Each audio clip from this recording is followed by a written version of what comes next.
خدا رحمت کنه دوستان خدا را میگن ای برادر دور باش از یاری بد. یاری بد میگه دور باش. برای چی؟ ای برادر دور باش از یاری بد. یاری بد بدتر بود از ماری بد.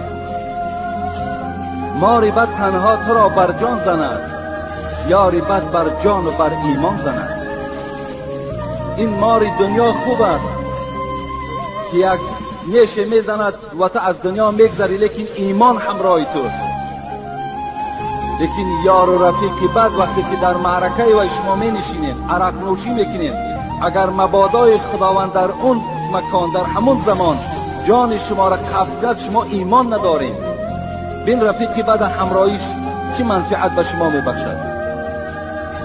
خداوند به ما و شما توصیه میدهد یا ایها الذین آمنوا اتقوا الله و کونوا مع